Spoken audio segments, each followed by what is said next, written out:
예, 방금 소개받은 글로벌 정부채팀의 우승준 과장이라고 합니다. 먼저 강의하기 전에 제가 하나만 여쭤볼게요. 혹시 대학생분들이 많으신 것 같은데 혹시 채권론이나 투자론 같은 거를 좀 공부하신 분들이 있으신가요? 아니면은 먼저 있으신가요? 있으신 분 잠깐 손만 들어보시죠. 그러면은 경제학과나 경영학과도 아니고 본인은 채권론, 투자론 전혀 모른다 하시는 분 잠깐 손 좀 들어보시겠습니까? 괜찮습니다. 예. 저도 전혀 몰랐습니다, 사실. 은행에 들어와서 업무를 맡으면서 알게 됐고요. 오히려 별로 없으시네요. 예, 알겠습니다.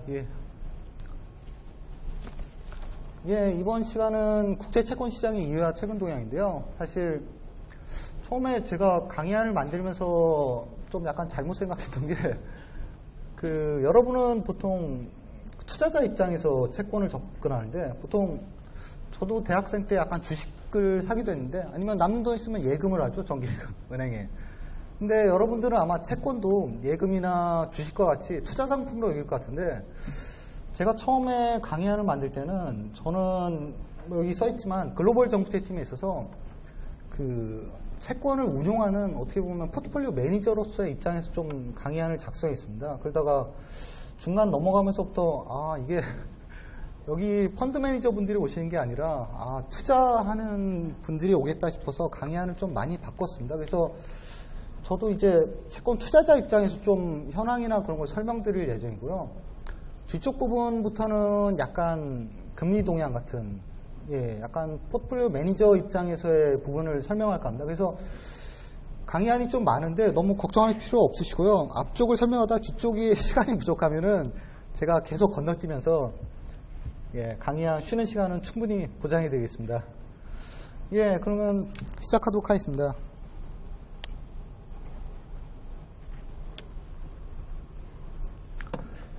여기 오신 분들 중에 채권론이나 투자론을 들으신 분도 있겠지만 아까 보니까 저처럼 전혀 기초식이 없는 분도 많으시더라고요. 그래서 먼저 채권에 대해서 기본적인 사항만 알려드리겠습니다. 이번에 강의가 국제채권이기 때문에 해외에서 발행된 채권을 국제채권이라고 하겠죠, 당연히. 근데 이거는 일반적인 채권사항입니다.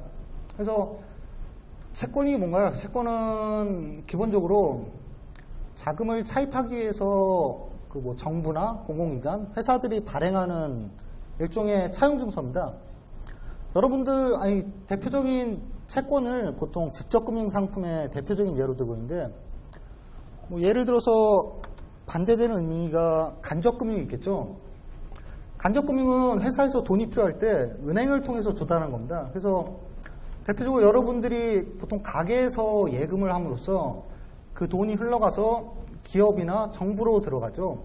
이게 바로 은행이라는 간접금융센터를 통해서 들어가는 겁니다. 그럼 반대로 신용등급이 우량한 정부나 공공기관 같은 경우에는 은행을 이용할 필요가 없습니다. 은행을 필요하죠. 예를 들어서 삼성전자 같은 경우에 물론 은행으로부터 어떤 사업을 위해서 돈을 빌릴 때 은행으로부터 빌릴 수도 있지만 은행으로부터 빌리면 일종의 수수료가 들죠. 더 높은 금리를 은행에 제공하고 돈을 빌릴 수 있는데 이렇게 신용도가 우수한 발행기관 같은 경우에는 직접적으로 마켓에서 대규모로 돈을 빌릴 수가 있습니다.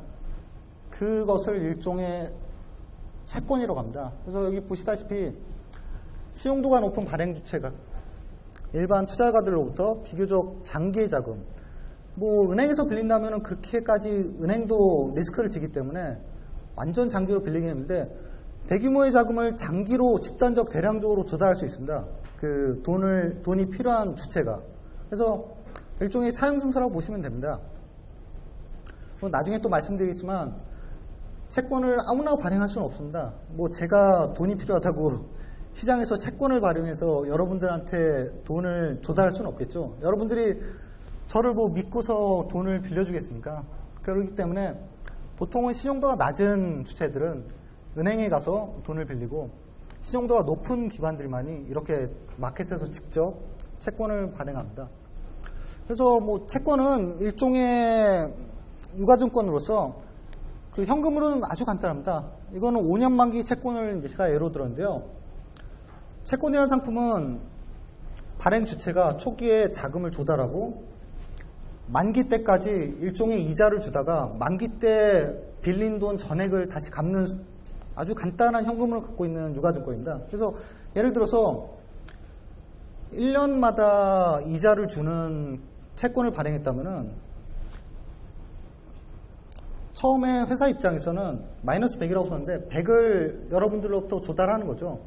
사업자금을. 그런 다음에 5% 채권이라고 한다면은 매년마다 5만 원씩 주는 겁니다. 그 채권을 산 사람한테. 그리고 5년 만기 때 이제 그 이자 플러스 처음에 조달했던 비용을 다시 돌려주는 구조입니다. 그래서 여러분들은 참 보통 투자 대상물이 하면 주식과 예금만을 아시죠? 예금도 비슷한 구조입니다. 예금도 어떻게 보면은 정기예금 같은 걸 든다면은 뭐 보통 정기예금은 1년 만기로 들지만 5년 만기 정기예금 5%를 든다면 어떻겠습니까? 은행 입장에서는 여러분들이 맡긴 100만 원을 100만 원에 대해서 매년 5% 이자를 주고 5년 만기 때 다시 105만 원을 주겠죠. 그러니까 여러분 입장에서는 정기예금하고 비슷하다고 생각합니다. 근데 다만 저 위에 설명한 대로 발행 주체가 장기에 대규모 자금을 모집할 수 있다는 점에서 그런 간접 금융기관인 은행과 좀 다르죠. 그래서 어떻게 보시면 보통은 주식만 투자자 입장에서 여러분들이나 저도 옛날에 그랬지만 대학교 다닐 때 많이 듣는 얘기가 하는 게 거의 예금이죠. 예금에서 정기예금 뭐 한 2, 3% 정도 받고 돈을 굴린다든가 아니면은 가끔씩 주식을 하시는 학생들이 있죠. 그런데 뉴스에서는 가끔 그럽니다. 이제 돈이 많은 부자들은 채권을 산다고 주식보다. 왜 그렇겠습니까? 주식 같은 경우는 원금 손실이 있죠. 근데 채권 같은 경우는 어떻습니까? 100만 원짜리 채권을 사면은 원금 손실이 없습니다. 결국은 자기가 5년까지만 보유한다면은 매년 5% 이자를 받으면서 만기 때 자기가 투자한 100만 원을 그대로 받습니다. 그렇기 때문에 만기 보유를 목적으로 한다면 굉장히 안정적이면서도 수익률이 높은 상품입니다. 그렇기 때문에 부자들, 특히나 좀 안정적으로 돈을 굴리고 싶은 사람들이라면 주식보다 채권 비중을 좀 높일 수밖에 없겠죠. 물론 저도 그렇지만 뭐 대학생 때는 돈이 없기 때문에 안정적으로 굴릴 자금도 없고 그렇기 때문에 대박의 꿈을 누리죠. 보통. 그래서 주식을 사서 뭐 주식 사면 뭐 2배, 3배 안 되면은 사실 누구한테 말도 못하죠. 그렇기 때문에 채권 보통 수익률은 5%, 여기서 5%지만 안정적으로 굉장히 수익을 누릴 수 있는 투자 상품으로 보시면 됩니다.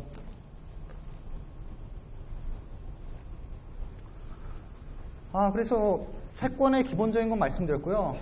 그 다음에 강의 주제인 국제채권 시장을 간단하게 말씀드리겠습니다. 아까 전에 여기 보시면은 채권 발행 주체가 어떻습니까? 정부, 공공기관, 특수법인 또는 주식회사죠. 주식회사는 일반적인 회사를 말합니다. 이런 주체들이 발행하는 유가증권을 채권이라고 하는데 여기서 나타낸 거는 채권의 총량인데 뭐 규모 같은 경우에는 여러분들이 뭐 외우실 필요도 없고 그냥 많이 증가했다 정도만 보시면 될 것 같습니다. 전체 12년 말인데요. 미국 GDP나 한국 GDP에 비해서 굉장히 많죠. 이 말은 많은 사람들이 이런 채권을 투자하고 있다는 얘기입니다. 여러분들은 보통 주식 정도만 아실 텐데 주식뿐만 아니라 굉장히 유용한 투자 상품 중에 하나입니다. 그리고 하나 보시면은 여기 정부채, 정부기관채, 회사채, MBS, ABS 있지 않습니까? 사실 뭐 MBS, ABS 같은 경우는 아실 필요가 없을 것 같고요. 기본적으로 정부채, 정부기관채, 회사채는 앞에서 보여드렸던 그 채권 발행 주체, 그러니까 자금을 사입하려는 주체에 따라서 구분한다고 생각하시면 됩니다.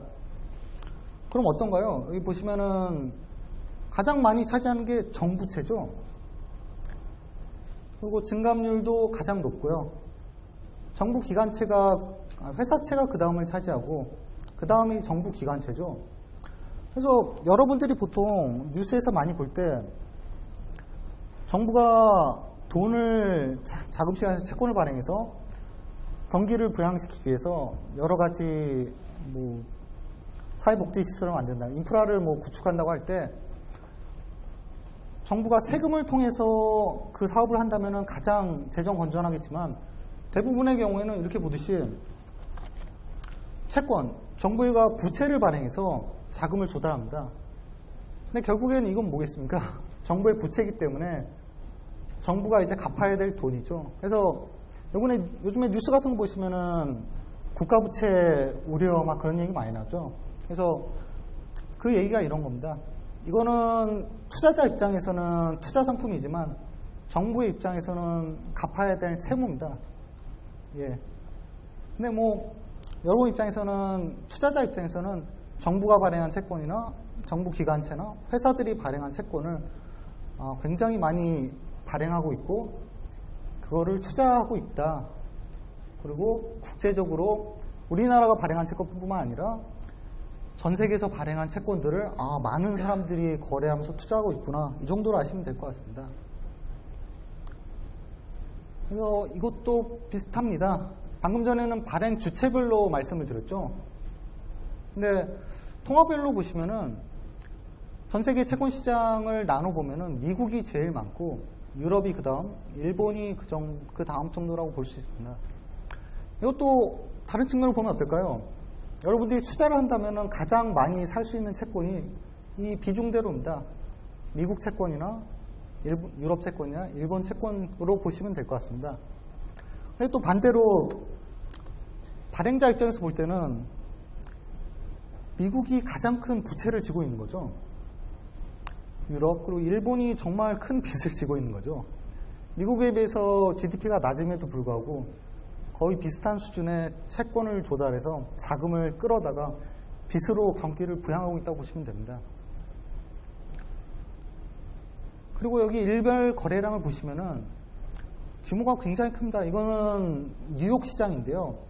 국제 채권의 또 하나 특징은 국내 채권 같은 경우에는 한국 거래소가 폐장하는 시간까지만 거래를 할 수 있지만 국제 채권은 뉴욕 시장, 런던 시장, 동경 시장, 세 시장이 돌면서 24시간 거래를 할 수 있습니다. 그러니까 여러분이 잠만 안 자신다면은 24시간 계속 거래할 수 있고, 국제 시장에서는 보통 자산운용사 같은 채권을 거래하는 기관 같은 경우는 주요 시장에서 자기 북을 넘겨서 24시간 거래를 하고 있습니다.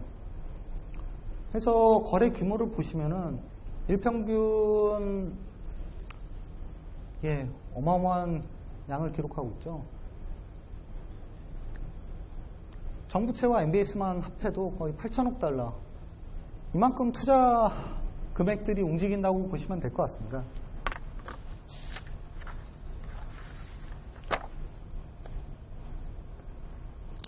그리고 또 하나 말씀드리고 싶은 거는 미국의 비중이 가장 크죠. 이건 뭘 말할까요? 미국의 정부채가 가장 사기 쉽고 가장 벤치마크라고 해야 되죠. 전 세계 채권의 기준이 되는 채권이 미국 정부채입니다. 그렇기 때문에 뒤에서 말씀드리겠지만 제가 설명드릴 내용에도 대부분 미국 정부채를 가지고 설명드리겠습니다. 왜 그러냐면은 기준이 되기 때문에 채권 시장의 금리가 올랐다, 가격이 내렸다 하는 거는 동향을 설명하기 가장 좋습니다. 가장 유동적이고 가장 대표적인 물건이기 때문에. 그래서 전 세계 채권 투자자라면은 미국 정부채가 어떻게 움직이고 있고, 자기가 투자한 채권이 미국채가 아니라 뭐 유럽채라든가, 이거는 국가별로 구성했지만 미국의 어떤 회사채를 샀다면은 미국 정부채 대비해서 그 금리가 어떻게 바뀌고 자신의 수익률을 계속 계산하는 거죠. 그래서 나중에는 그 스프레드라고 하는데, 자신의 미국 정부채, 기준이 되는 미국 정부채 대비 내가 가진 채권의 금리 차가 얼마나 변하는지로 자신의 채권 투자 수익을 알아볼 수 있습니다. 그래서 다른 걸 설명드리기 전에 여러분들이 투자자이기 때문에 먼저 수익률을 한번 보여드릴까 합니다. 보통 주식을 많이 말씀드리는데, 채권을 앞에서 구조를 말씀드렸지만 5년 만기 채권이라면은 5년까지 만기만 보유하신다면은 자기가 투자한 돈을 그대로 돌려받으면서 일정 쿠폰 수익, 아까 5%였죠. 5%를 매년 받을 수 있는 굉장히 안정적인 상품입니다. 그건 이제 만기까지 보유할 때 얘기고요. 채권도 시장에서 거래되는 상품이기 때문에 기간별로 가격이 오르고 내립니다. 그러니까 이거는 만기 보유 수익률이라기보다는 기간 중에 그 채권 상품의 가격이 변화함에 따라서 그 채권을 투자했을 때의 수익률입니다. 이거 보시면은 채권, 보통 주식을 많이 하시는 이유가 주식의 대박을 꾸기 위해서죠. 굉장히 수익률이 높기 때문에. 채권은 아까 전에도 말씀드렸듯이 굉장히 안정적입니다. 그나마. 보시면은 15% 정도 수익률이 나올 수도 있지만 대부분 5에서 10%의 안정적인 수익률을 보이고 있죠. 물론 이제 마이너스를 보일 수도 있지만 크게 원금 손실은 보이지 않죠. 그렇기 때문에 투자자 입장에서는 안정적으로 자신의 노후 자금을 만들고 싶을 때, 그래서 보통 제가 많이 들은 얘기가 일본 같은 경우에는 금리가 굉장히 낮지 않습니까? 제로금리 수준에서. 그래서 일본의 많은 노후 자금들이 자국의 채권에 투자하기에는 너무 수익률이 낮고, 주식에 투자하니 니케이가 최근에 많이 잘 가고 있지만 주식시장도 크게 오르지 않고, 그럴 때 가장 좋은 대체 투자 중에 하나로 해외 채권, 이런 국제 채권들을 많이 투자했습니다. 굉장히 안정적이면서 특히나 노후 자금으로서는 만기까지 보유할 수만 있다면 계속 5% 수익을 얻을 수 있죠. 그렇기 때문에 어떻게 보면 연금보다 더 좋을 수도 있습니다. 그래서 많이 하는 걸로 알고 있습니다. 그래서 여기 보시면은 아까 전에 지표물로 볼 수 있다는 게 UST가 미국 정부채입니다. US 트레저리라는 의미인데 미국에서 발행한 정부채의 수익률입니다. 이거는 유로갑이는 유로 각국이 발행한 정부채의 수익률이고요. 길트는 영국입니다. 영국 정부가 발행한 채권에 대한 수익률이고요. 마침 오류가 났네요.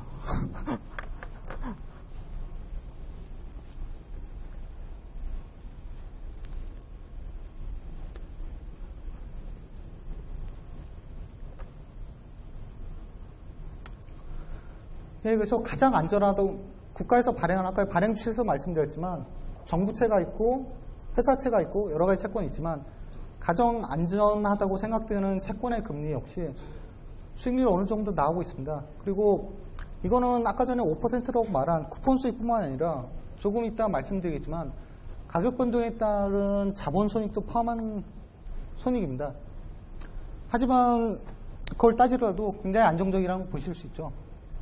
그 정도만 보시면 될 것 같습니다. 그리고 글로벌 애그리게이트는 이런 채권들을 종합한 수익률입니다. 그래서 종합한 수익률이 높을 수도 있고 낮을 수도 있지만 오히려 종합한 수익률이 굉장히 안정적이라는 걸 볼 수 있죠. 이런 US 트레저리나 유로갑이나 길트 채권에 비해서. 그래서 분산 투자라는 말을 많이 쓰죠. 한 국가의 채권에 투자하는 것보다는 여러 채권에 투자함으로써 여러분의 수익을 다소 낮출 수 있지만 위험성을 크게 감소시킬 수 있습니다. 그래서 국제채권을 많이 투자하는 주요 원인이 그런 트레이드오프 때문에 자국의 금리 위험이나 경기가 안 좋을 위험을 해외 채권에 투자함으로써 약간의 분산 효과를 놓을 수 있는 거죠. 그래서 이것을 말씀드리면 아까 전에 계속 제가 채권 투자가 예금에 비해서는 조금 더 높은 수익률을 볼 수 있고 주식에 비해서는 조금 더 안정적이라고 말씀드린 이유가 이걸 보시면 될 것 같습니다. 옆에가 이제 수익률이라고 보시면 되고요. 이제 X축은 상품별이죠. 캐시는 어떻게 보시면 정기예금이나 초단기 금리, 캐시에 대한 보상이라고 보시면 되고요. 정부채가 제가 지금까지 말씀드린 미국 정부나 영국 정부나 각국 정부가 발행한 채권의 수익률입니다. 크레딧은 이제 각국 해외 기업들이 발행한 채권의 수익률이고요. 에쿼티는 주식입니다. 그래서 보시면은 이거를 우리나라로 보셔도 됩니다. 캐시는 은행 가셔서 초단기로 맡겼을 때 얼마의 수익을 보실 수 있을 것 같습니까?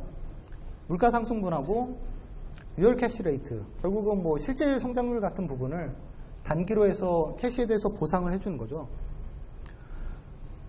하지만 이제 은행에 가셔서 예금을 들지 않고 채권을 투자한다면 어떻게 되겠습니까? 특히나 회사채 아닌 정부채를 투자하신다면은 텀 프리미엄이라는 걸 얻을 수 있습니다. 뭐 텀 프리미엄은 정의가 여러 개 가지가 있지만 기본적으로 캐시, 예금에 비해서 정부채는 아까 전에 만기가 길죠. 채권의 특징이 대량의 자금을 장기간 조달할 수 있다는 특징이 있는데 뭐 10년 만기, 5년 만기, 5년 동안 그 채권, 자금을 빌려줘야 됩니다. 그 정부가 발행했다면 미국 정부에다가 본인의 100만 원을 빌려주는 거죠. 그렇기 때문에 장기 투자를 함에 따른 어떻게 보면 불확실성에 대한 보상이라고 볼 수 있죠. 항상 여기 처음에 적었지만 수익률이라는 것은 리스크에 대한 보상입니다. 여러분이 뭐 저도 그렇지만 금리가 높으면서 가장 안정적인 자금을 투자하고 싶죠. 그래서 하지만 마켓에서 그런 상품이 있다면 어떻게 되겠습니까? 마켓에서 아비트라지가 일어나서 바로 모든 사람들이 그 채권에 투자하겠죠. 그렇기 때문에 그 상품은 역시나 수익률이 이 정도밖에 안 됩니다. 그렇기 때문에 수익은 결국에는 리스크를 부담해야 그 투자로부터 어떤 특정한 자금을 획득할 수 있습니다. 그렇기 때문에 캐시보다 정부채로 갈수록 그런 텀 프리미엄, 장기로 투자함에 따른 그런 불확실성에 대한 보상을 얻을 수 있습니다. 어떻게 보면 리스크죠. 장기로 자금을 굴려야 된다는. 그리고 크레딧으로 가시면은 디폴트 프리미엄이라는 게 있습니다. 각국 정부는 물론 이제 아르헨티나나 뭐 여러 정부처럼 디폴트가 나서 여러분이 산 채권에 대해서 100만 원을 아까 샀다고 했는데 100만 원을 안 돌려줄 수도 있죠. 그러니까 채권에 대한 쿠폰이나 원금을 상환하지 않을 위험을 디폴트라고 하는데요. 뭐 정부 같은 경우에는 디폴트 상황이 거의 없다고 가정하고 특히나 뭐 여기 미국을 가정하기 때문에 미국 같은 경우에는 뭐 미국 정부가 망할 이유는 거의 없겠죠. 뭐 그럴 리스크가 약간 있겠지만 그렇기 때문에 다만 회사채예요. 만약에 마이크로소프트가 회사채를 발행했다고 보십시오. 마이크로소프트가 자금을 동원해서 회사채를 발행인데 마이크로소프트가 망할 수 있죠. 예, 뭐 마이크로소프트가 굉장히 우량하긴 하지만 그런 채권들이 그런 회사채 같은 경우에는 자금 지급을 중단할 위험이 있기 때문에 그런 불확실성에 대해서 보상을 또 해줘야 됩니다. 그게 바로 디폴트 프리미엄입니다. 그래서 여러분 같은 경우에는 마이크로소프트가 발행한 채권을 사시겠습니까? 미국 정부가 발행한 채권을 사시겠습니까? 당연히 미국 정부가 발행한 채권을 사는 게 더 안정적이겠죠. 그렇기 때문에 회사채에 대해서는 더 리스크가 있기 때문에 그만큼 보상으로서 더 많은 수익을 요구하게 됩니다. 주식 같은 경우는 더 그렇죠. 주식은 변동성이 워낙 크다 보니까 그에 대한 보상으로서 수익률이 더 높게 됩니다. 그래서 이렇게 보시면은 항상 불확실성과 수익률 간의 트레이드 오프가 있다는 사실만 아시면 될 것 같습니다. 그리고 채권이 투자자로서 예금보다는 높은 수익을 보이면서 주식보다는 낮지만 변동성이 리스크가 낮은 투자 상품임만 보시면 알게 될 거예요. 아니, 아시면 될 것 같습니다.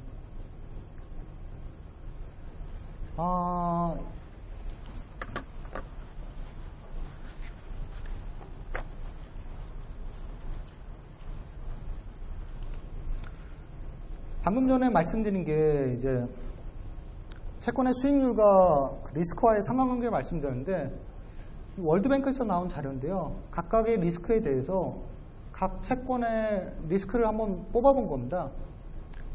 L이 낮다는 거고요. 로우 리스크, H가 하이입니다. M이 미들이고. 보시면은 가버먼트 본드는 대부분 L이죠. 그러니까 리스크가 굉장히 낮다는 겁니다. 그 말은 뭐겠습니까? 수익률이 낮다는 거겠죠. 반대로 디벨롭 마켓의 선진국의 주식 같은 경우는 어떻습니까? 마켓 리스크는 좀 크지만 전반적으로 M이죠. 미들이죠. 그렇기 때문에 선진국 주식에 투자하는 것은 선진국 채권보다는 약간 위험하지만 수익률은 더 높게 기대할 수 있습니다.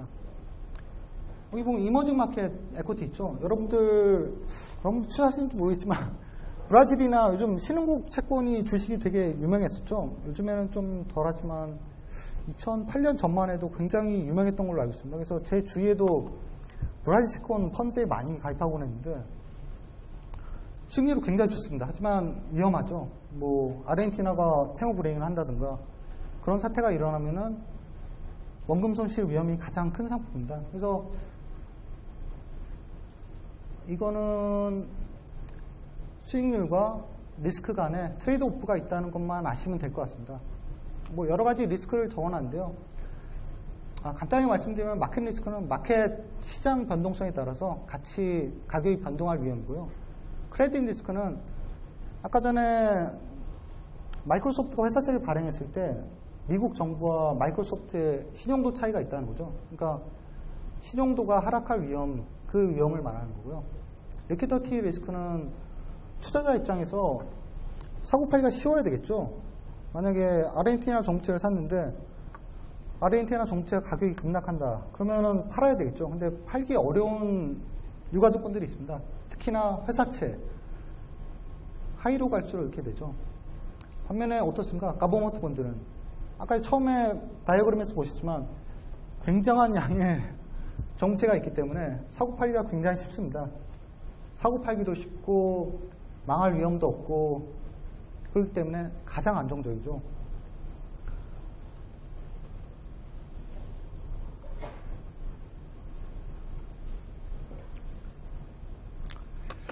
이건 기본사항을 조금만 더 말씀드리겠습니다. 그래서 보통은 주식 같은 경우에는 보통 주식 가격으로 얘기하죠. 그래서 뭐 아주 간단하죠. 삼성전자를 제가 60만원에 샀는데 지금 한 120만원 됐나요? 120, 130 되는 것 같은데 그러면 얼마나 벌었을까요? 딱 2배 버는 거죠. 60만원에서 120까지 가면. 그래서 주식 같은 경우는 보통 2배 벌어야 이제 자랑하죠.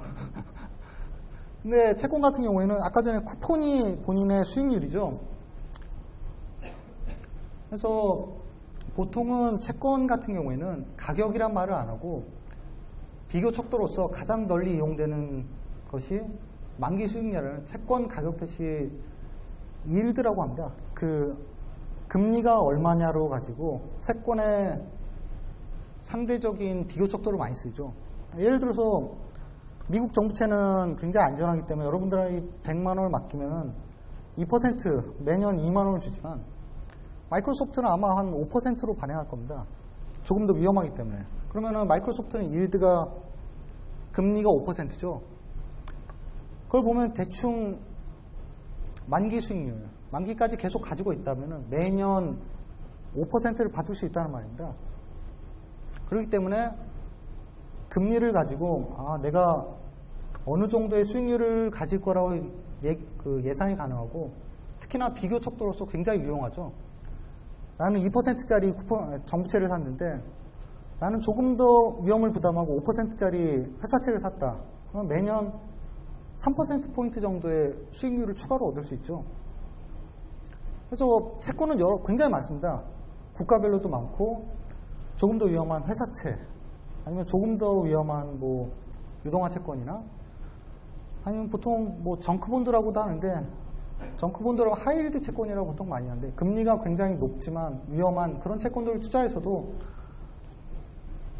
높은 수익률을 얻을 수 있습니다. 그래서 비교 척도로 채권에서는 가격보다는 이 만기 수익률, yield to maturity를 많이 씁니다. 그리고 하나만 아시면 좋은 게 채권 같은 경우에는 그 방금 말씀드린 가격과 수익률은 역외관계입니다. 그래서 수익률이 상승하면 그럼 채권 가격은 떨어지게 되어 있습니다. 그래서 미국 정부채가 처음에 2%로 정부채를 발행했다면은 시장 금리가 2%가 아니라 좀 지났더니 3%로 올랐다면 어떻게 되겠습니까? 3%로 올랐다는 거는 수익률이 올랐다는 거죠. 그러면 여기 적혀 있으면 어떻게 되겠습니까? 채권 가격은 역외관계니까 떨어졌겠죠. 왜 그렇겠습니까? 여기 뭐 수식을 보고 이해하셔도 되는데 여기 뭐 처음 오신 분도 많아서 직관적으로 생각한다면은 여러분은 매년 2%짜리 쿠폰을 주는 채권을 샀죠. 근데 시장금리가 3%로 올라서 미국 정부채가 새로 발행될 때 3% 쿠폰을 주는 채권을 새로 발행하기 시작했습니다. 그럼 여러분 어떻겠습니까? 2%짜리 쿠폰을 주는 정부채를 구입하시겠습니까? 3%짜리 쿠폰을 주는 새로 발행한 채권을 사겠습니까? 당연히 3%짜리 돈을 주는 채권을 사죠. 그렇기 때문에 2%짜리 옛날 정부채는 가격이 하락합니다. 가격이 하락하기 때문에 수익률은 이 수식에 의해서 결국은 최근 발행한 3%짜리 수익률과 같아지는 거고요. 그래서 뭐 이것만 외우시면 될 것 같습니다. 채권 가격 수익률은 역외관계이기 때문에 채권 투자자 입장에서는 수익률이 금리가 많이 오른다 그러면은 내가 보유한 채권의 가격이 많이 떨어지겠구나. 그래서 채권 투자자로서 내가 손실을 보고 있겠구나. 아니면 금리가 많이 하락하면은 채권 투자자 입장으로서 내가 이익을 보겠구나. 근데 이것은 기간중 이익입니다. 물론 만기까지 보유하신다면은 채권의 현금흐름이 그대로 하기 때문에 만기까지만 보유하신다면은 계속 5%를 받으면서 만기에 돈을 그대로 받겠죠.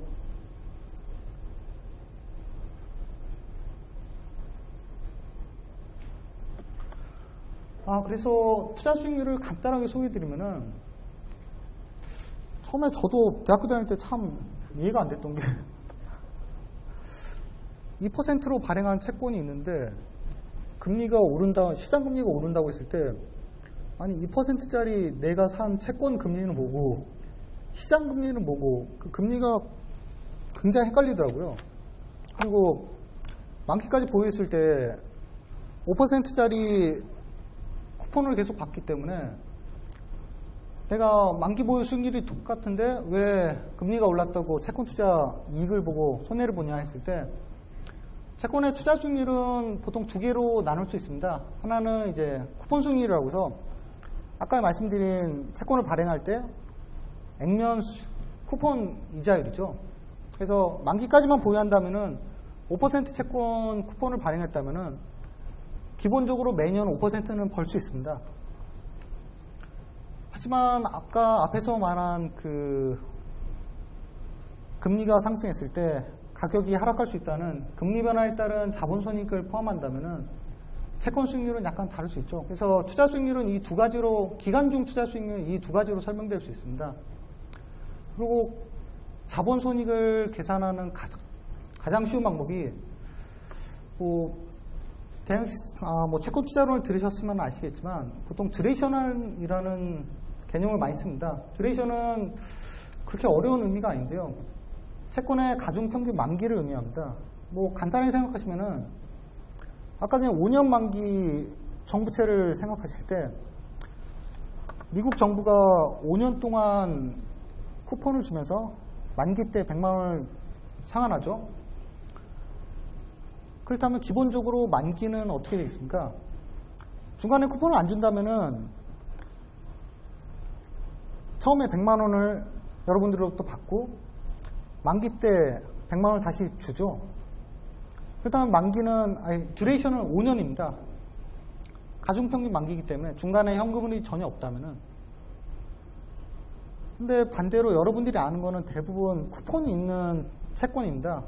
1년 미만의 할인채 같은 경우에는 쿠폰을 안 주지만 대부분의 1년 이상 노트나 본드 같은 채권들은 쿠폰을 줍니다. 그러면은 가중평균 만기이기 때문에 만약에 5년짜리 채권인데 중간에 한 번만 절반의 원금을 상환한다면은 한 2.5년이 되겠죠. 가중평균 만기는. 하지만 쿠폰의 금액 자체가 굉장히 적기 때문에 앞에 잠깐 보실까요? 요 만기를 이 액면 금액으로 가중평균한 겁니다. 그래서 이게 없다면은 5년이죠. 여기 조금씩 있죠. 1, 2, 3, 4, 5를 평균한 겁니다. 듀레이션이라는 개념은. 단 가중치가 여기 앞에는 5죠. 여기는 굉장히 크고. 그렇기 때문에 채권의 대부분 만기는 자신의 만기와 굉장히 가깝습니다. 물론 쿠폰에 따라 틀리겠죠. 그래서 근데 그거를 계산해 주는 방식은 굉장히 간단한데 보통은 블룸버그라고 하는 채권 투자 트레이딩 도구죠. 거기서 대부분 다 계산해 줍니다. 그렇기 때문에 여러분들은 만기와 거의 비슷하다. 듀레이션은 그렇게 보시면 됩니다. 물론 조금 더 작겠지만.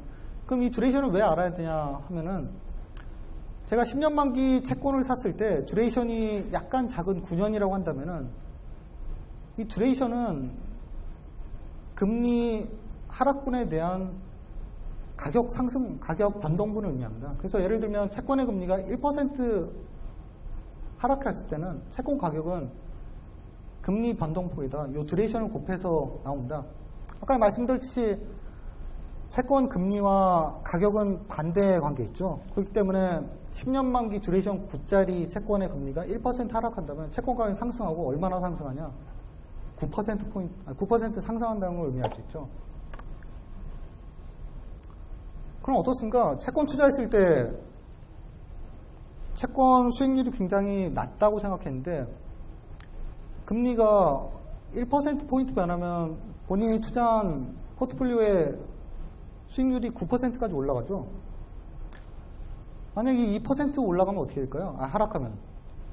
곱하기 2를 하면 18%를 이익을 버는 겁니다. 3%포인트 하락하면 27%를 벌겠죠. 그렇기 때문에 앞으로 그 채권 전망을 제가 말씀드릴 건데 전망에서 가장 중요한 거는 향후 금리가 얼마나 변했을 경우가 가장 중요합니다. 그래서 금리에 대한 채권 투자를 하실 경우에는 금리가 얼마나 변할지에 대해서 전망을 하고 그에 따라서 만기를 결정해서 자기 수익률을 결정할 수 있겠죠. 그래서 채권 투자가 주식에 비해서는 안정하지만 경우에 따라서는 굉장히 위험한 상품이 될 수 있습니다. 금리가 많이 급변동할 때는요. 특히나 듀레이션이 긴 만기, 장기채 같은 경우에는 그렇겠죠. 그래서 여러분들이 투자자라면 선택의 문제입니다. 변동성이 크고 위험한 상품을 할지 수익률이 높은 상품을 할지.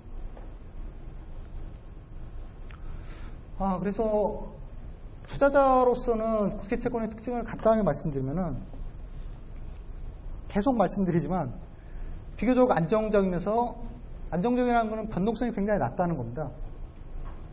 그러면서 예금, 은행 예금에 비해서 높은 수익률을 보이고 있죠. 그렇기 때문에 대체 투자 또는 분산 투자 대상물이 될 수 있습니다. 수익과 위험은 상충관계이기 때문에 주식을 하는 것보다는 좀 더 안정적이죠. 그렇기 때문에 뭐 옛날에 선전에 한 바구니에 계란을 다 담지 말라고 하죠. 그래서 뭐 그런 의미라고 볼 수 있습니다.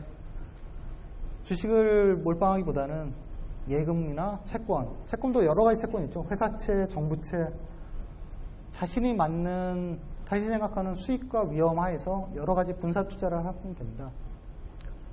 그리고 국채채권을 하는 이유는 뭘까요? 한국 정부채나 아니면 삼성전자 채권을 살 수도 있겠지만 그런 채권들은 한국의 경제 상황에 따라 금리가 굉장히 급변동합니다. 그렇기 때문에 분산 투자하는 목적에서라면 국내 채권뿐만 아니라 국채 채권, 미국 정부가 발행한 채권, 유로 채권, 독일이 발행한 채권을 삼으로써 한국 경기가 안 좋더라도 국제적으로 채권의 수익률을 볼 수 있기 때문에 분산 투자의 효과는 있죠. 여기 말씀드린 대로 정부채, 회사채 선택의 문제이기 때문에 높은 수익률을 볼 수도 있습니다. 하지만 채권 투자가 위험한 것은 이제 대표적인 이자율 리스크입니다. 방금 앞에서 말씀드린 대로 자신의 금리 전망이 틀려서 금리가 상승한다면 본인이 보유하고 채권 가격이 크게 하락하겠죠. 그렇기 때문에 금리 전망이 굉장히 중요합니다. 그렇기 때문에 금리가 어떻게 될 거냐에 따라서 그걸 전망하는 게 제일 중요하고요. 채권 만기가 길수록 결국 듀레이션이 길수록 가격 변동폭도 커집니다. 그래서 이걸 보통 수익률 곡선 리스크라고 하는데 결국에는 향후 금리 전망에 따라서 단기채냐 장기채냐 미국채냐 유로채냐 한국채냐 그거를 골라서 투자할 수 있습니다. 특히나 단기 투자를 하신다면은 국채채권 같은 경우는 해당국의 환율, 금리 전망, 수익률을 고려하시는 게 제일 좋습니다. 왜냐하면은 아무리 채권 투자에서 10%를 벌었다고 하더라도 환율이 급변해서 환율 쪽에서 20% 하락을 본다면은 결국은 국채 투자를 해봐서 손해를 볼 수 있는 거죠. 그렇기 때문에 단기 투자라면은 향후 환율 전망과 금리 전망을 유의하실 필요가 있습니다.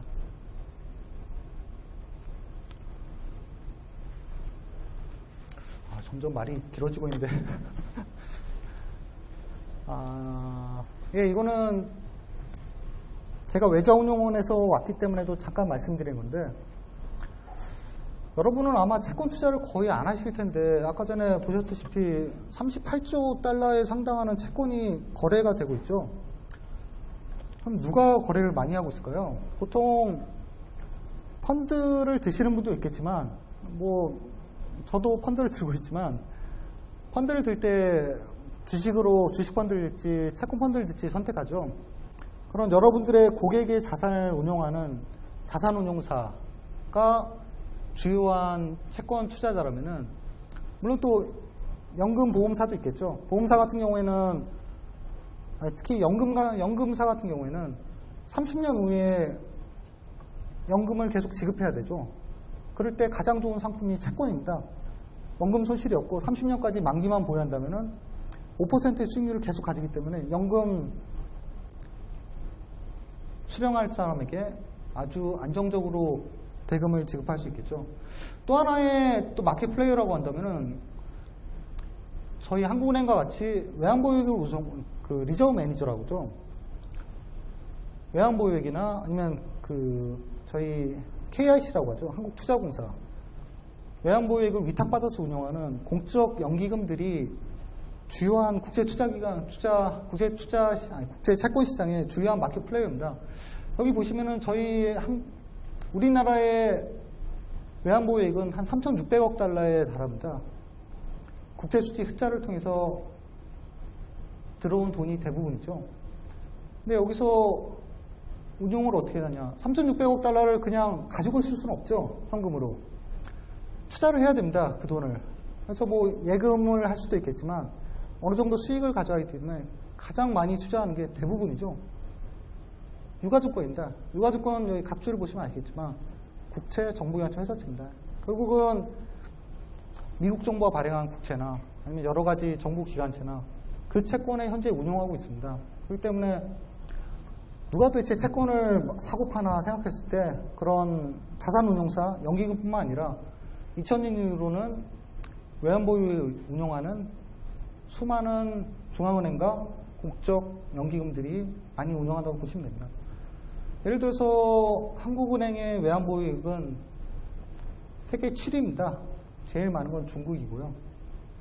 그래서 이런 채권들을 운용하는 중국은행이나 일본은행, 스위스은행, 러시아은행, 한국도 마찬가지지만 대부분 유가증권을 많이 삽니다. 그렇기 때문에 채권 시장이 그렇게 활발한 거고요.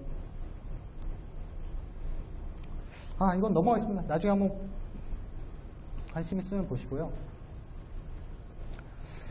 10분 쉬시기 전에 금리 동향만 간단히 설명드리겠습니다. 지금까지는 왜 국제채권을 투자하는지를 간단하게 말씀드렸습니다. 투자자 입장에서는 주식도 있고 예금도 있고, 그리고 왜 국제채권을 사냐. 국내 국민은행에 맡겨도 되고 삼성전자 주식을 사도 되는데, 말씀드렸다시피 국내 경기에 너무 민감하게 반응할 수 있기 때문에 분산 투자죠. 그리고 주식이라는 상품이 위험하기 때문에 채권에 투자하는 거고요. 그리고 여기 보시면 아시겠지만 이거는 미국 정부채, 국채죠. 10년물 금리 추이를 그린 겁니다. 미국 정부가 발행한 10년 만기의 정부채 금리입니다. 그냥 보시면은 어떻습니까? 2005년경에는 한 4%, 5%까지 올라갔었죠. 이 말은 뭐겠습니까? 이때는 5%짜리 채권을 발행했다는 겁니다. 이때 채권을 샀으면 어떻게 되겠습니까? 매년 5% 이자를 받으면서 10년까지 계속 5% 이자를 받는 거죠. 근데 금리가 계속 하락했습니다. 계기는 2008년을 전후로 하죠. 그래서 금리가 급락해서 2% 미만까지 내려갔습니다. 얼마나 내려갔습니까? 5%에서 2%라고 한다면은 3%포인트나 내려갔죠. 여러분들이 미국채 10년물짜리를 이때 샀다면 어떻겠습니까? 3%포인트에다가 듀레이션 9짜리 10년물이기 때문에 듀레이션이 약간 줄어서 9라고 본다면 3%포인트니까 9를 곱하면 27%의 수익률을 본 겁니다. 3년 만에. 아니, 괜찮죠? 쿠폰 수익률은 5%지만 가격 상승 수익으로 27%를 본 겁니다. 작년부터는 한 1%포인트 올랐죠. 2%에서 3%까지. 반대로 이때는 어떻게 했습니까? 이때 미 국채를 산 사람들은 1%포인트의 금리 상승으로 인해서 듀레이션을 곱하면 한 9%의 가격 손실을 본 거죠. 그래서 아까 전에 보신 바와 같이 채권 수익률이, 한번 잠깐 보실까요? 수익률을 보시면은 2007년, 2008년 굉장히 수익률이 좋습니다. 왜 그럴까요? 금리가 많이 하락했습니다. 그래서 수익률이 좋고요. 최근에 마이너스죠. 이건 금리가 올라가고 있기 때문입니다. 그래서 말씀드린 대로 향후 금리에 대한 전망이 제일 중요하고, 최근 10년간 금리가 굉장히 하락했다가 최근에 약간 상승하고 있다는 것 정도만 아시면 될 것 같습니다. 하반부에는 좀 제가 많이 스킵하면서 중요한 부분으로 말씀을 드릴까 합니다. 그리고 사실 그렇게 한 이유도 여러분들이 뭐 포트폴리오 매니저도 아니고 채권을 어떻게 투자하는 것보다는 투자자로서 흥미를 가지시는 게 더 좋을 것 같아서 약간 시간을 두고 앞부분을 설명을 드렸습니다. 그래서 앞부분을 잠깐 더 설명드리면은 채권 투자는 투자자 입장에서 굉장히 매력적인 상품이고요. 안정성과 안정적인 수익률을 가질 수 있다는 측면에서, 그리고 국제 투자는 국내 투자만 뿐만 아니라 약간 분산 투자 성격에서 미국 정부채나 영국 정부채 여러 채권을 투자할 수 있는 분산 투자 측면에서 많이 각광을 받고 있다는 정도입니다. 그래서 위험률과 수익률은 항상 상충관계다. 그것만 기억하시면 될 것 같습니다. 그래서 마지막 시간에 한 게 이거죠. 미국 정부채가 발행한 금리가 최근 10년간 가파르게 하락하다가 최근 상승하죠. 이 요인을 간단히 설명하고 향후 전망을 말씀드리겠습니다. 후반부는. 그래서 정부채가 다양한 요인이 있습니다. 채권 금리에 영향을 미치는. 근데 과거 10년간 가장 크게 영향을 미친 요인을 한 3가지만 뽑아왔습니다. 가장 중요한 거는 각국 중앙은행 정책금리입니다. 그리고 향후 경제 전망이죠. 한국은행 채권은, 한국은행이라. 우리나라가 발행한 채권들의 금리는 뭐에 가장 영향을 받을까요? 한국은행이 기준금리에 가장 영향을 받습니다. 금리가, 저도 뭐 학생 때는 한국은행 금통위에서 기준금리 25bp씩 땅땅땅 인상할 때 저게 도대체 무슨 소용인가, 뭔가 했는데, 채권을 투자하시는 사람이라면은 중앙은행의 기준금리 변동에 따라서 모든 채권, 특히나 단기 채권의 경우에는 중앙은행의 기준금리 변화에 가장 영향을 받습니다. 그렇기 때문에 한국은행의 기준금리를 낮추면 당연히 채권에 투자하고 있는 사람이라면 가격 손실을 보겠죠. 가격이 상승하겠죠. 금리가 하락했으니까. 그렇기 때문에 채권 투자자라면 금리 하락할 것이라 생각하면 채권을 사야 되겠죠. 그렇기 때문에 중앙은행의 정책금리 수준이 가장 중요하고요. 시장 유동성, 채권도 상품입니다. 시장에서 거래할 수 있는 상품이죠. 그렇기 때문에 시장에서 돈이 많이 넘쳐나면은 채권 금리가 당연히 내려갑니다. 채권 가격이 올라가는 거죠. 금리가 내려가면서. 왜 그러겠습니까? 돈이 많으니까 계속 투자를 하는 거죠. 세 번째는 안전자산 선호 심리라고 볼 수 있는데요. 뭐 전쟁 같은 거죠. 전쟁 났을 때 주식 사시겠습니까? 그 회사 망할 수도 있는데. 가장 안전한 자산에 투자를 해야 되겠죠. 뭐 은행에 예금을 맡길 수도 있겠지만 국민은행, 뭐 시중은행들 망할 수 있죠. 그렇기 때문에 가장 안전한 자산. 미국 정부 망했습니까? 미국 정부가 발행한 채권에 투자를 하시는 겁니다. 그렇기 때문에 전쟁 같은 안전자산을 선호해야 되는 때에 미국 정부채의 가격은 급등합니다. 반대로 수익률은 하락하는 거겠죠.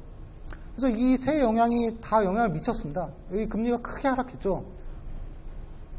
미국 연준이 금리를 크게 하락했고요. 기준금리를.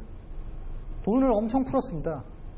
신문에서 보면은 가끔씩 헬리콥터에서 돈을 막 뿌린다고 하죠. 비율을. 돈을 시중에 엄청 뿌렸습니다. 그리고 2008년에 글로벌 금융위기가 있었죠. 그리고 2009년 이후에 유로존에서 채무위기가 있었고요. 그런 안전자산 선호 현상 때문에 미 정부채의 10년 만기 국채, 아니 대부분의 미 정부 그 국가 정부채 금리가 크게 하락했습니다.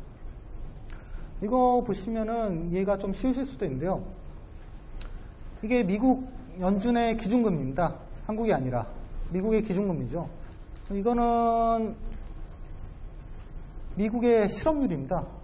보시면 아시겠지만 기준금리가 좌측입니다. 기준금리가 5%까지 올라갔다가 급격히 하락했죠. 2007년, 8년에 급격히 하락해서 2009년부터 제로 수준을 유지하고 있습니다. 왜 그렇겠습니까? 실업률인데 실업률이 저도 잘 안 보여요. 5% 수준의 금융위기 전에 5% 수준 실업률이 급격히 상승했죠. 다 실업자가 됐다는 겁니다. 경기가 GDP 성장률이 급격히 하락하고 경기 침체가 왔다는 증거인데요. 그렇기 때문에 경기 침체가 왔을 때 할 수 있는 가장 큰 정책이 뭡니까? 먼저 정부에서 할 수 있죠. 재정정책과 통화정책. 재정정책은 정부에서 하고 통화정책은 중앙은행에서 하죠. 재정정책에서 돈을 많이 풀 수 있습니다. 도로 기반공사를 한다든가. 하지만 그게 한계에 이르면 중앙은행도 금리를 낮추고 돈을 시중에 많이 풀므로써 경기를 부양하는데 이렇게 실업률이 높아짐에 따라서 금리를 계속 낮추고서 제로까지 낮췄죠. 근데 보시면 아시겠지만 제로까지 낮춘 지 꽤 오래됐는데도 불구하고 실업률이 여전히 예전 수준보다 높습니다. 여전히 경기 부양이 필요한 시점입니다. 미국이나 영국이나 유로나 일본이나. 그렇기 때문에 중앙은행들은 제로금리 수준을 유지하고 있고 제로금리 수준보다도 더 완화적인 통화정책을 해서 경기를 부양시켜야 될 요인이 있기 때문에 이런 정책을 시행하고 있습니다. 가장 첫 번째가 포워드 가이던스. 신문 보시면 많이 나오죠. 이 포워드 가이던스는 뭐냐면은 금리를 계속 낮출 때까지 낮췄습니다. 근데 여전히 경기가 살아나지 않죠. 그러면 이제 더 낮춰야죠. 제로까지. 근데 제로금리는 사실 굉장히 위험성이 있습니다. 그렇기 때문에 금리를 더 낮추지 못할 바에야 금리가 오를 거라는 기대를 저버리게 하면 되죠. 시장이 기대를 갖지 못하게. 그러면은 계속 제로금리 수준의 금리를 계속 유지할 수 있게 됩니다. 그러면 결국 경기가 계속 부양되는 거죠. 그게 바로 포워드 가이던스입니다. 정책금리에 대한 기대를 관리하는데 중앙은행에서는 금리를 올리지 않을 거다. 향후 몇 년 동안. 그렇기 때문에 시장에서도 금리를 올리지 않겠구나. 그렇기 때문에 금리가 계속 낮은 수준에 있고 낮은 수준의 금리는 뭘 의미하겠습니까? 통화정책 파급 효과가 여러 개가 있지만 기본적으로 이자율 파급 효과를 보시면은 낮은 금리라면은 투자자, 기업들 같은 경우서 은행 대출금리가 굉장히 낮죠. 그렇기 때문에 투자를 더 활성화하고 소비자도 어떻습니까? 저렴한 금리에 돈을 차입할 수 있죠. 그렇기 때문에 금리가 굉장히 낮다는 건 소비 투자가 활성화돼서 결국은 실물 경기를 부양할 수 있죠. 그래서 정책 금리를 기대를 낮춰서 장기 시장 금리 변동을 낮추는 게 포워드 가이던스입니다. 결국은 제로금리 수준에서 취할 수 있는 첫 번째 방안이죠. 두 번째는 대차 대조표 구성 변화로서 특정 자산이나 특정 자산을 매입하거나 매출합니다. 최근에 많이 하는 게 매입하고 있는 건데요. 주식이나 부동산을 부양하고 싶다. 그럼 어떻게 해야 되겠습니까? 부동산을 사는 펀드에 저희가 돈을 부으면 되겠죠. 그러면은 그 펀드는 부동산을 살 테니까 부동산이 부양되겠죠. 그러면 이제 특정 자산을 매입함으로써 해당 곳의 유동성 프리미엄, 그 자산을 사고 파는데 드는 여러 가지 가격 손실을 완화함으로써 이것도 경기 부양입니다. 결국은. 셋째는 대차 대조표 확대입니다. 보통 신문에서 QE 많이 들어보시죠? 퀀터테이브 이징. 그냥 해석하면 양적 완화인데요. 전통적인 통화정책이라고 하면은 금리를 이렇게 낮추는 겁니다. 기준금리를 계속 낮춰서 경기를 부양하는 거죠. 근데 더 내릴 수가 없습니다. 그래서 첫 번째는 올리지 않을 거다. 기대를 갖게 하는 거고, 세 번째는 중앙은행이 정부채를 직접적으로 매입하는 겁니다. 시중 유동성을 크게, 중앙은행이 정부채를 매입하면 어떻게 됐습니까? 그 대금이 시장에 유통되겠죠. 그렇기 때문에 시장에 돈이 넘쳐납니다. 이걸 들어서 뉴스에서 가끔씩 헬리콥터에서 중앙은행이 돈을 뿌린다는 말을 하죠. 근데 그냥 뿌릴 수는 없습니다. 그렇기 때문에 주로 하는 것이 각국 중앙은행들이 가장 대표적인 각국 정부채를 매입해서 시중에 돈을 계속 뿌리는 거죠. 그러면 어떻게 되겠습니까? 마켓에서는 돈이 시중에 넘쳐나기 때문에 인플레이션이 높아지겠구나. 인플레이션 기대를 상승합니다. 다 경기 부양을 위한 정책입니다. 그러면은 과거 10년간 이런 정책이 어떻게 써있는지 간단히 말씀드리겠습니다.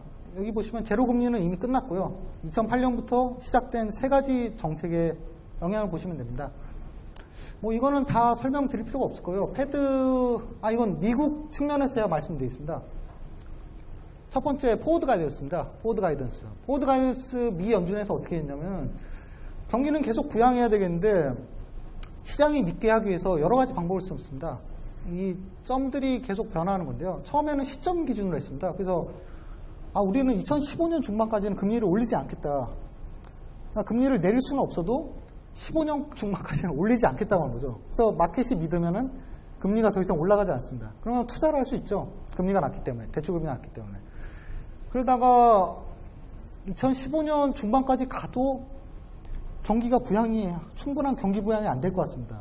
그러면은 어떻게 해야 되겠습니까? 시점을 계속 늘릴 수 있죠. 2015년이나 16년, 17년까지 금리는 인상 안 하겠다. 하지만 자꾸 그렇게 하면 중앙은행의 신뢰성이 떨어집니다. 계속 말바꾸기죠. 그러면 시장에서 믿겠습니까? 그래서 일정 요건 기준으로 바뀌었습니다. 그래서 타겟을 실업률로 맞춰서 실업률이 6.5%까지 하락하지 않는 한 우리는 금리를 올리지 않겠다. 그런데 또 문제가 발생했습니다. 실업률이 6.5% 근처까지 갔습니다. 여기 보시면은 실업률이 가까이 막 가죠. 6.5%. 그런데 이 연준이 생각할 때 실업률은 경기를 모두 반영하는 게 아니라 실업률은 고용 시장의 일부만을 반영하는 지표입니다.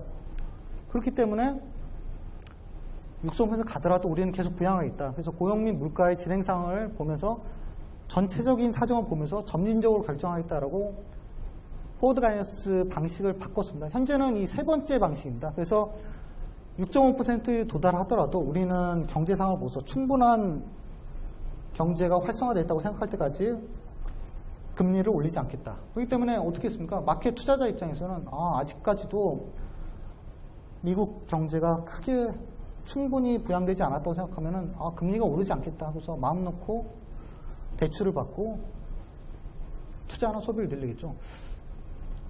이거는 지난해 했던 건데요. 이건 넘어가겠습니다. 예.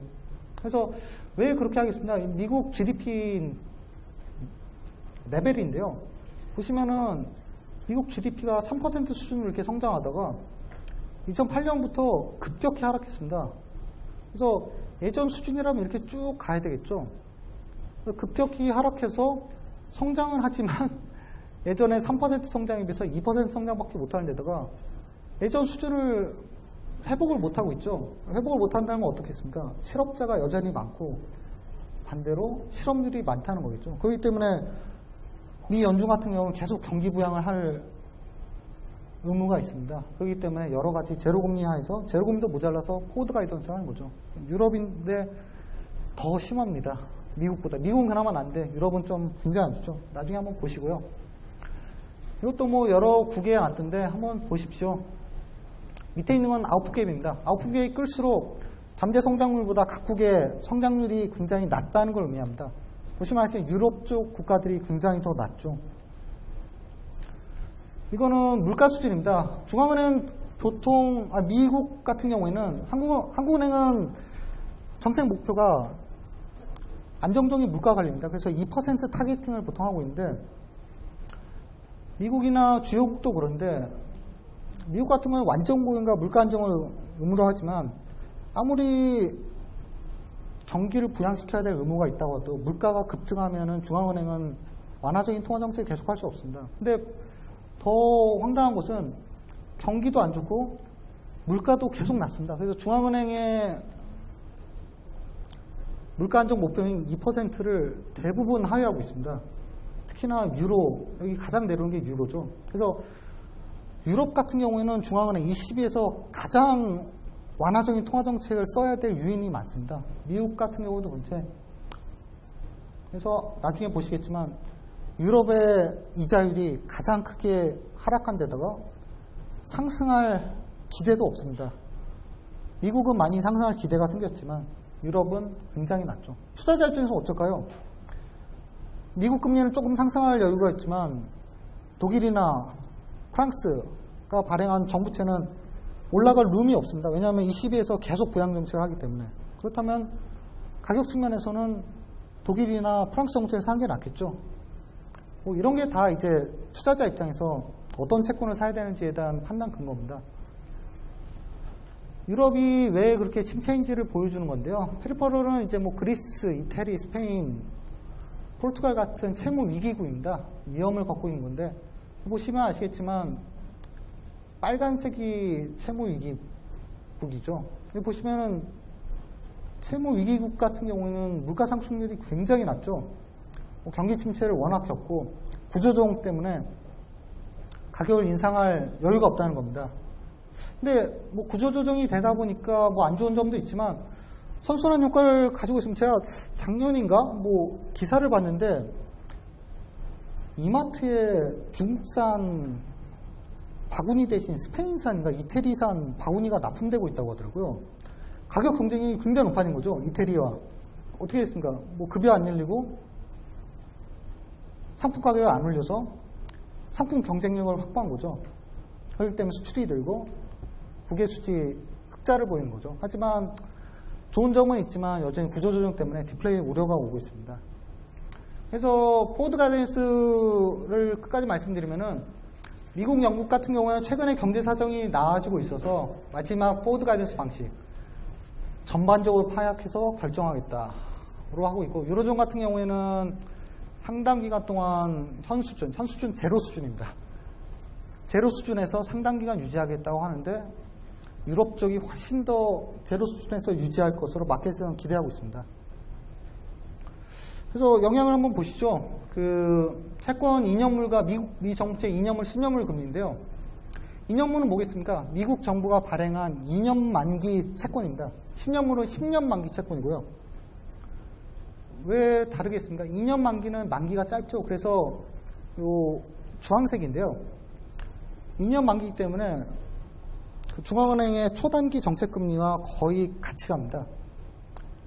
그리고 2년 만기라는 거는 2년 동안에 어떻게 보면 중앙은행의 정책금리의 가중금리라고 볼 수 있습니다. 그렇기 때문에 중앙은행이 안 올릴 거기 때문에 2년 동안 제로 수준이기 때문에 2년 만기 금리도 그 수준까지 내려가는 겁니다. 최근에 약간 올랐죠. 2년 내에 비연준에서 금리를 인상할 거라는 기대가 반영된 겁니다. 반면 10년은 어떻습니까? 10년은 2년물과 갭이 있죠. 아까 전에 말씀드린 텀 프리미엄입니다. 이 차이가.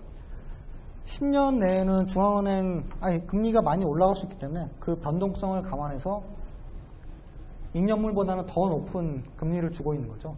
하지만 아까 듀레이션에서 말씀드린 대로 더 위험한 상품입니다. 만기가 길수록. 그래서 이런 추이를 보고 있고요. 두 번째로는 QE를 말씀드리겠습니다. 아까 전에 제로 금리 수준에서 중앙은행이 경기 부양을 할 수 있는 수단이 첫 번째가 포워드 가이던스, 금리를 올리지 않겠다, 기대 효과죠.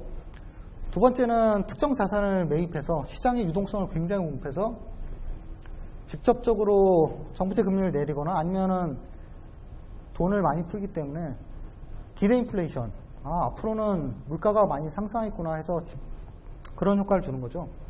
이건 일본은행의 사례를 갖고 왔습니다. 근데 일본뿐만 아니라 미국, 영국, 모든 대부분의 선진국에서 지금 QE를 시행하고 있습니다. 정부채를 엄청난 규모로 매입함으로써 시장에 유동성을 공급하고 있는데요.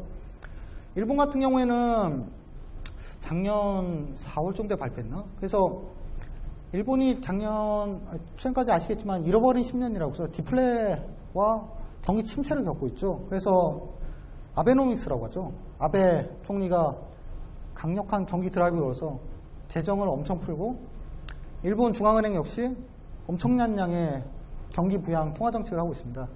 그래서 New Face of Monetary Easing이죠. 그래서 퀀티티와 퀄리테이티브 이징을 하고 있는데 주요 방법이 JGB는 일본 정부가 발행한 국채입니다. 일본 국채죠. 일본 국채를 엄청 사고 일본 국채뿐만 아니라 리츠, 뭐 부동산 펀드라든가 ETF, 주식을 부양하고 있습니다. 그래서 유동성을 풀고 있는데 이렇게 하면 어떻게 될까요? 아까 처음에 말씀드린 인터레스트 채널, 금리가 굉장히 낮기 때문에 금리 기대도 없고 그렇기 때문에 장기 금리까지 굉장히 낮아집니다. 그렇기 때문에 투자자 입장에서는 금리가 오르지 않겠으니까 돈을 빌려서 사업을 해야 되겠구나. 투자나 소비가 활성화되겠죠. 포트폴리오 리밸런싱은 국채뿐만 아니라 ETF나 리츠를 사기 때문에 해당 자산에 해당 부분이 또 부양되겠죠. 익스펙테이션 채널은 말씀드린 대로 유동성을 굉장히 풀기 때문에 미래 물가 상승률이 올라갈 것으로 전망합니다.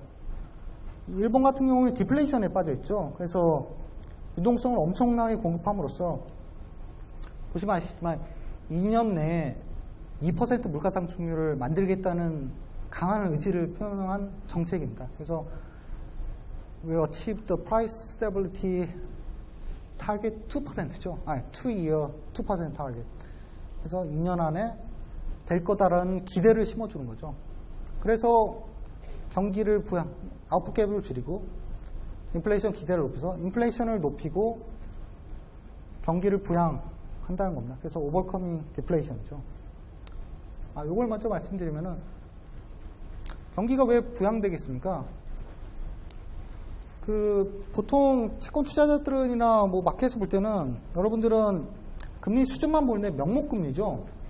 명목금리는 피셔 방정식이라고 하는데 노미날 금리에서 물가상승률을 뺀 겁니다. 그러니까 결국은 뭐 한국 같은 경우에 지금 몇 퍼센트 성장을 하는지 정확히 모르겠어요. 한 3% 성장을 한다. 물가상승률이 2%다.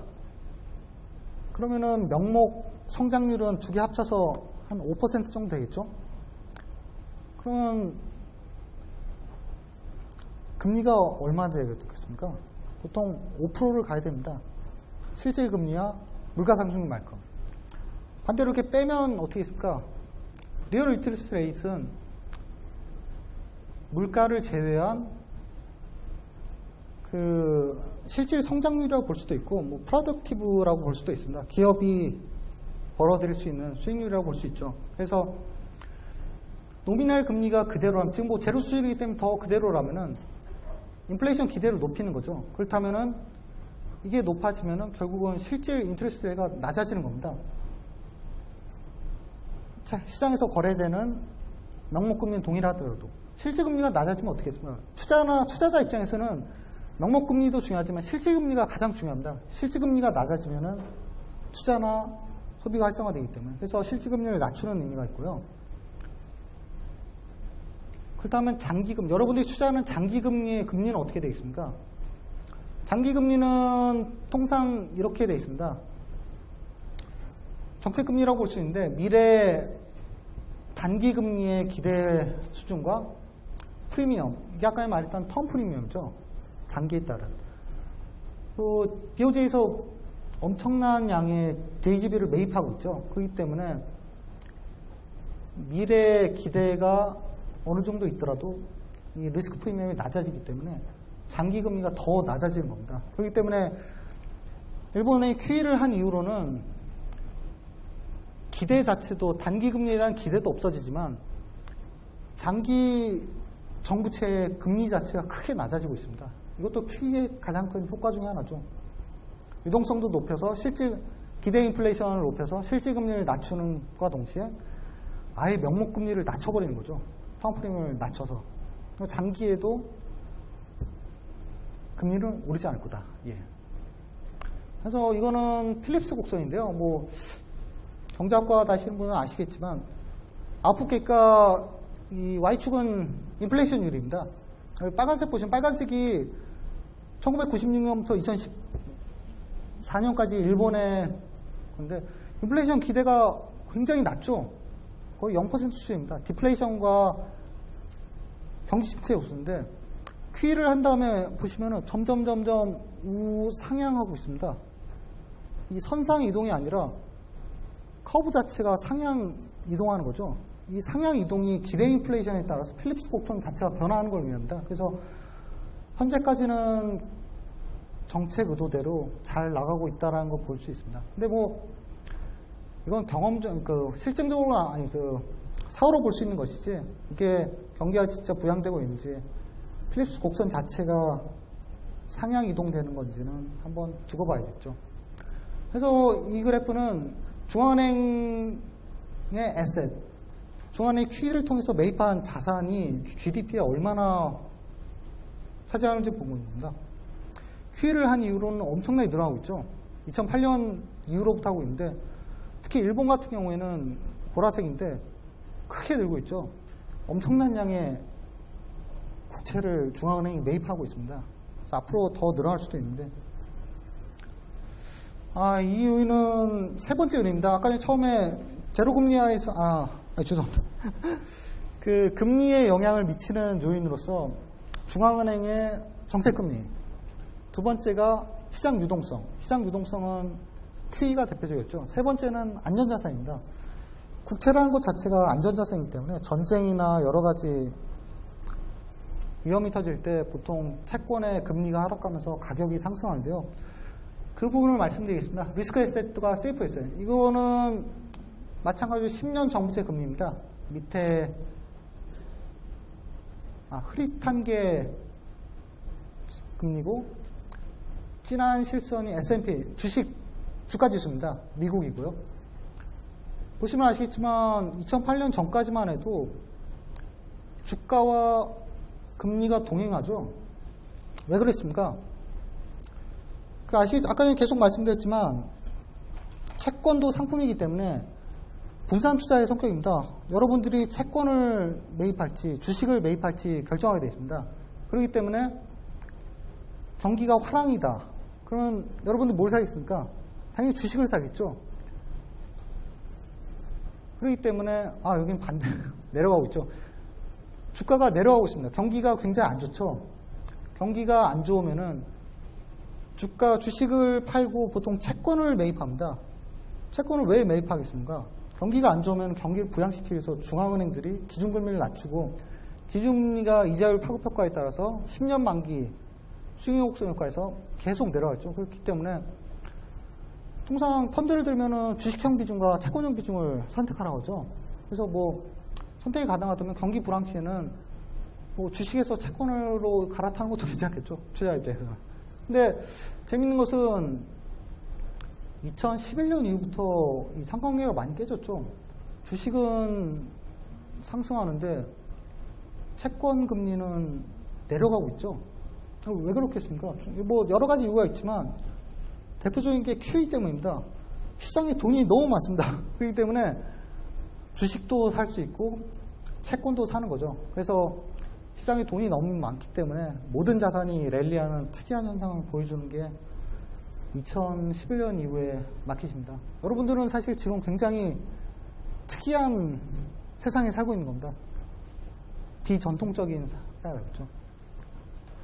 그래서 대표적인 게 이제 전쟁도 있겠지만 전쟁을 제가 설명드릴 이유는 없고요. 대표적인 게 유로존 채무위기라고 많이 들었을 겁니다. 2008년부터 시작된 건데요. 유로존 같은 경우 여러 국가들이 통화동맹을 맺고 있는데 통화동맹의 한계입니다. 그래서 2008년 이후부터 악화됐는데 2008년 이후에 경기 침체가 전 세계적으로 안 좋아졌습니다. 그러다 보니까 미국뿐만 아니라 유로존 정부들이 재정 정책을 통해서 굉장히 많은 재정 적자를 지면서 경기를 부양했습니다. 근데 경기를 부양했음에도 불구하고 경기는 그렇게 살아나지 않았죠.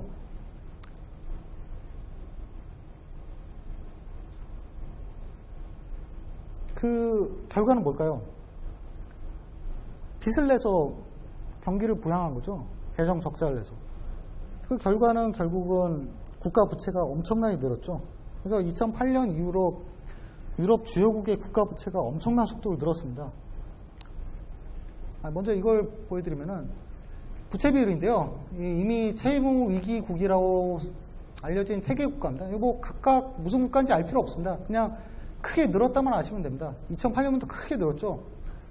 경기 부양의 대가로 굉장히 부채 비율을 늘었습니다. 재정 수지 볼까요? 재정 수지 크게 안 좋죠. 마이너스 다 마이너스죠.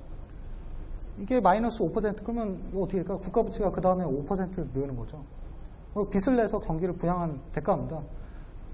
근데 보통 뭐 정확하지는 않지만 보통 80% 이상의 국가 부채를 지면은 그 국가가 굉장히 위험하다고 마켓에서는 그럽니다. 왜 그렇겠습니까? 80% 이상이면은 저희는 투자 대상물이죠, 채권이. 하지만 정부 입장에서는 어떻습니까? 빚이죠, 빚. 그리고 쿠폰만큼 매년 줘야죠.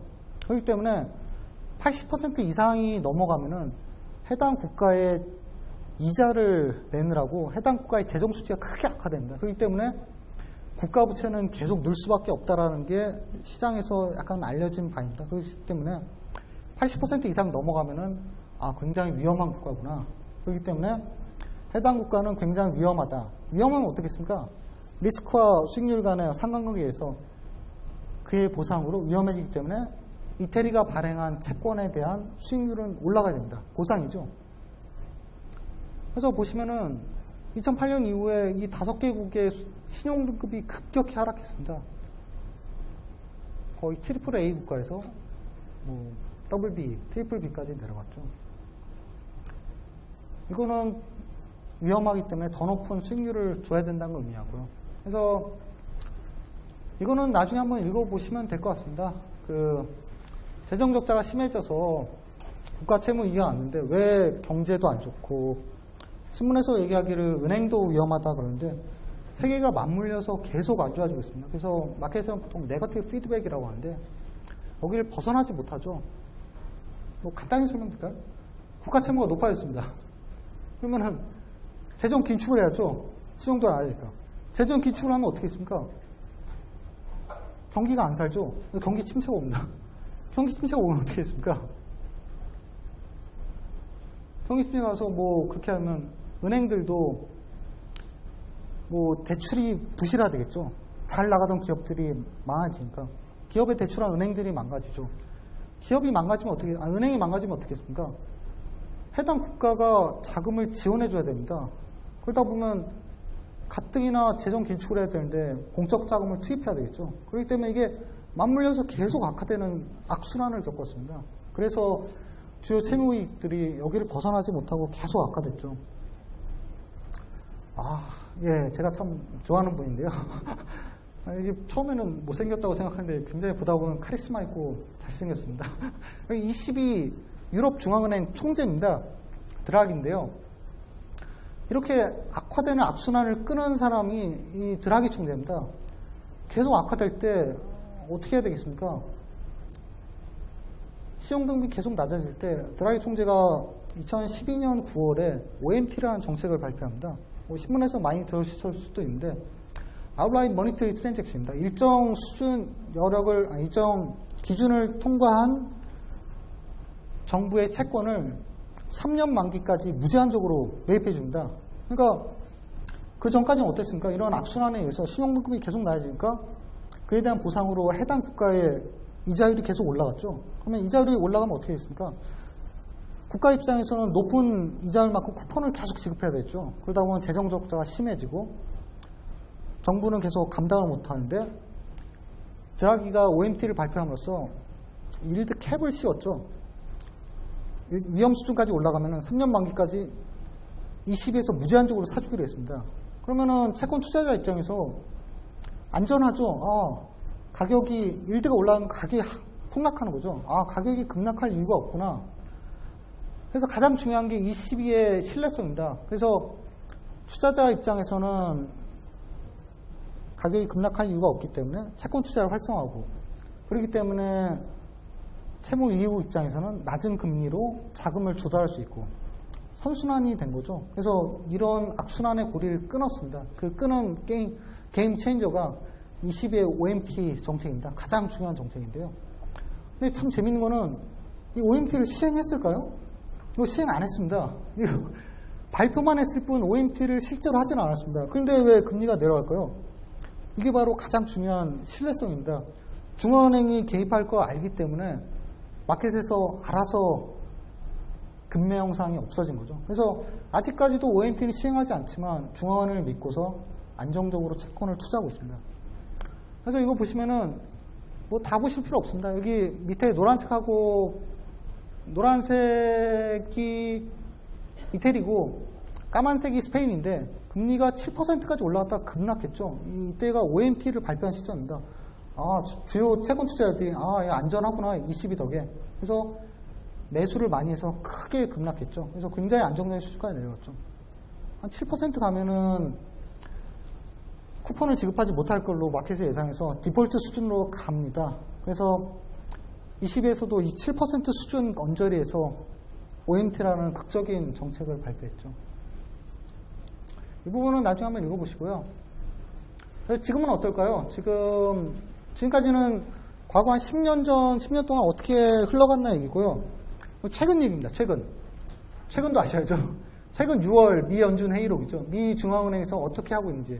아까 QE 말씀드렸죠. 증권 매입 프로그램. 작년 하반기부터 미 연준에서 세 번째 QE3를 시행했는데 매월 850억 달러의 미 정부 국채와 MBS를 매입하기로 했습니다. 850억 달러를 매월 매입하면 1년에 얼마 매입하겠습니까? 8.5조 달러의 채권을 매입합니다. 아까 전에 처음에 미국 채권의 규모가 얼마였습니까? 한 14조였죠.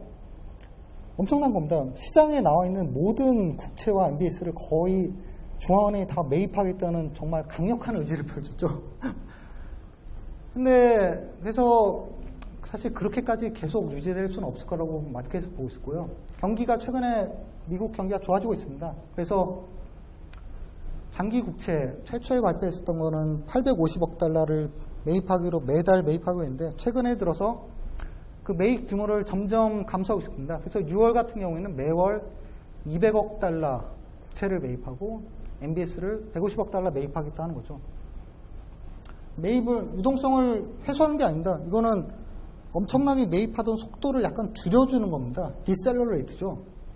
그래서 이게 바로 테이퍼링입니다. 850억 달러의 채권을 매입하던 거를 속도를 약간 줄여주는 거죠. 그래서 뭐 마켓에서는 테이퍼링 오면은 뭐 어떻게 된다 저렇게도 하는데 여전히 중앙은행은 굉장히 경기 부양 정책을 쓰고 있는 겁니다. 그리고 금리 목표 수준 포워드 가이던스를 시행하면서 제로 수준에 멈추고 있고요. 이거는 아주 최근 얘기인데요. 아까 전에도 보셨지만 2005년에 비해서는 금리가 굉장히 낮았지만 지난해부터 금리가 오르고 있습니다. 여기 보시면은 빨간색이 미국채 10년물이고요. 파란색이 경제지표인데요. 보시면 아시겠지만 경제지표가 좋아지면은 경기가 좋아지기 때문에 중앙은행이 금리를 올리겠구나 생각을 하는데 그거 대비해서 오히려 금리는 낮아졌습니다. 뭐 아까 말씀드린 포워드 가이던스 QE 영향도 있겠지만 사실 마켓에서는 굉장히 이상한 현상이라고 보고는 있습니다. 그 주된 요인이 뭐 여러 가지가 있지만 뭐 한 가지만 말씀드리면은 장기 성장률이 굉장히 낮아질 수도 있겠다라는 견해 때문에 이렇게 나있습니다. 이거 하나 보시면은 5년 포워드 금리인데요. 뭐 이거 아실 필요 없습니다. 5년 더해서 10년이라고 보십시오. 10년물 금리가 보시면은 10년물 금리는 실질 성장률 더하기 인플레이션율과 동일합니다. 그래서 미국은 장기 성장률이 한 2.5%, 2% 그리고 인플레이션율이 2%에서 10년 만기 정부 국채 금리가 한 4%에서 4.5% 갈 거라고 기대하고 있는데 이 장기 성장률이 굉장히 좀 낮아질 수도 있겠다. 장기 침체가. 그런 기대가 시장에 퍼져서 최근 단기적인 경제 지표는 좋아지지만 장기 성장률이 내려갈 수 있다는 기대 때문에 금리가 오히려 경제 지표 호전에도 불구하고 약간 내려갔죠. 그래서 미국 기준금리는 어떻게 될까요? 뭐 사실 포워드 가이던스에서 옐렌 총재가 얘기한 걸 종합하면 항상 데이터 디펜던트라고 합니다. 경기가 좋아지면은 종합적으로 판단해서 금리 수준을 올리겠다. 그러면 채권 투자자 입장에서는 어떻게 해야 되겠습니까? 경기 지표를 막 보다가 경제 지표가 정말 호전되는구나. 그러면은 금리를 올리겠구나 생각할 수 있죠. 전망이 기대죠, 기대. 그래서 이거는 미국 통화정책을 할 때 FOMC에서 그 통화정책위원회들이 각자 자신의 전망을 발표합니다. 그래서 2015년 말에 정책금리가, 미 연준의 정책금리가 어느 정도 있을 거라는 전망을 발표합니다. 근데 보시면 아시죠? 2015년에 한 1% 수준에 있을 거라고 전망을 하고 있죠. 미 연준 담당자들이. 그렇기 때문에 마켓도 이걸 믿습니다. 신뢰성이 좋기 때문에 2015년에는 포워드 가이던스가 끝나고 금리를 올리겠구나. 그러면 어떻게 됐습니까? 2년물 금리는 슬금슬금 오르기 시작하겠죠. 이제 다 금리 상승에 대비해야 되기 때문에. 채권 투자자들의 입장에서는 가격 하락을 방지하기 위해서 채권을 매각하거나 아니면은 두레이션 리스크에서 10년 만기채를 투자하기보다는 단기 쪽으로 내려오는 게 낫겠죠. 그런 효과가 채권 시장에 일어나고 있습니다. 그래서 뭐 그런 거고요. 이것만 간단히 말씀드리면, 하지만 마켓의 기대는 항상 맞는 건 아닙니다. 지금은 2015년 말에 금리를 오를 거라고 기대는 하고 있지만 항상 보십시오. 마켓의 전망입니다. 페드의 기준금리 추이가 파란색이고요. 이 흑선이 계속 전망입니다. 전망 다 틀렸죠. 여기 보시면 여기서는 마켓에서는 페드가 금리를 올릴 거다 했는데 경기가 계속 앉아서 내렸죠. 제로금리 하는데 올릴 거다 했는데 올리지 않고 오히려 포워드 가이던스를 통해서 제로금리를 유지하면서 계속 갔죠. 지금도 2015년 말에 금리를 올릴 거라고 예상을 하고 있는데 실제로 올릴지는 가봐야 합니다. 왜냐하면 경기가 안 좋아지면 또 경기 부양책을 쓰겠죠. 유로존입니다. 뭐 비슷합니다. 나중에 읽어보시고요. 이거는 다른 국가와 유로존 국가 간의 인플레 차이인데요. 흐린 선이 뭐 유로존이라고 보시면 됩니다. 거의 디플레이 위험에 빠져 있죠. 그래서 ECB 입장에서는 계속 적극적으로 부양을 해야 됩니다. 이것도 그냥 넘어가고요. 그래서 보시면은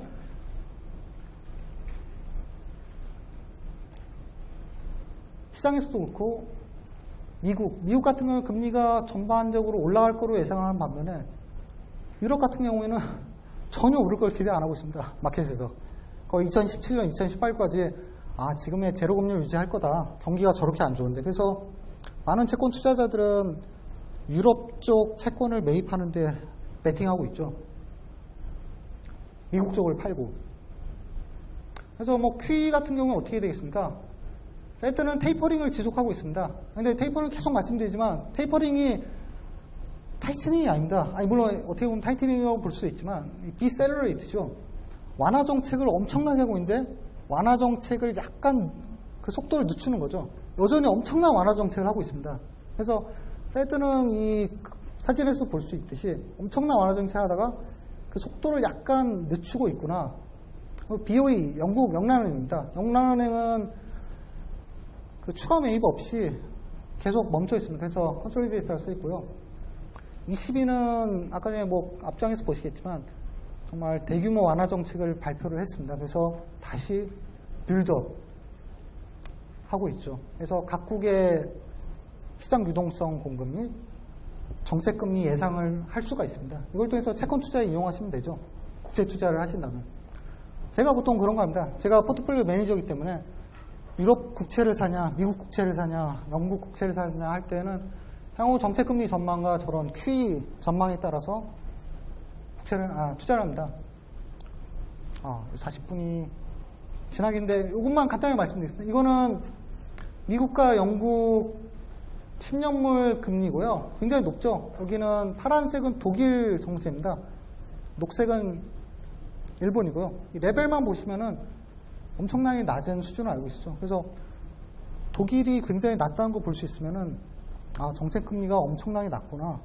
그리고 계속적인 경기 부양을 하고 있구나 하는 걸 예상할 수 있고요. 미국과 독일 2년물 금리 스프레드를 보시면은 밑에 겁니다. 스프레드. 스프레드는 간단합니다. 금리 간의 격차입니다. 미국 2년물 금리에서 독일 2년물 금리를 뺀 겁니다. 차이죠. 보시면은 거의 비슷한 수를 유지하다가 최근에 급격히 늘었죠. 이건 어떤 의미겠습니까? 미국은 금리를 상승할 우려가 있기 때문에 미국 금리가 올라가고 독일은 금리 상승 우려가 없기 때문에 여전히 크게 낮아지고 있죠. 그래서 양자 간의 스프레드는 크게 늘어나고 있습니다. 예, 뭐 10년물도 마찬가지입니다. 이게 2년물 금리고요. 10년물이고요. 이건 재밌는, 수익률 곡선 부분 한번 읽어보십시오. 사실 포트폴리오 매니저 입장에서 제가 좀 썼는데 여러분 뭐 아시면 좋을 것 같아서 썼는데요. 이거는 좀 투자자 입장에서 재밌는데요. 유로존 금리 상승, 유로존 22의 금리가 워낙 낮은 데다가 아까 유로존 채무위기 우려도 ECB 드라기 총재의 OMT 이후에 굉장히 안정적이었죠. 그래서 이태리와 미국 정부채 금리가 붙어버렸습니다. 여러분들은 투자를 하신다면은 미국 정부채를 사시겠습니까? 이태리 정부채를 사시겠습니까? 미국은 초강대국인데 미국이 디폴트될 우려가 있을 것 같습니까? 거의 없죠. 트리플 A 초강대국이죠. 반면에 이태리는 어떻습니까? 국가 채무가 엄청나게 늘고 재정적자에다가 지금 경기가 엄청 아프죠. 그럼 이태리는 여러분들의 돈을 떼먹을 가능성이 있습니다. 그리고 신용등급이 굉장히 낮다는 거죠, 이태리는. 그런데도 그러면 그에 대한 보상으로 당연히 미국 정부채 금리보다 이태리 정부채 금리가 높아야 될 것 같은데 참 신기하죠. 붙어버렸죠. 미국에 빌려주는 대가나 이태리에 빌려주는 대가가 똑같습니다. 왜 그렇겠습니까? 물론 신용 스프레드, 신용등급 차이가 있지만 워낙 통화정책 기준금리가 차이기 때문에 22와 패드 정책금리 차이 때문에 양자 간이 붙어버린 겁니다. 그럼 향후 전망 어떨까요?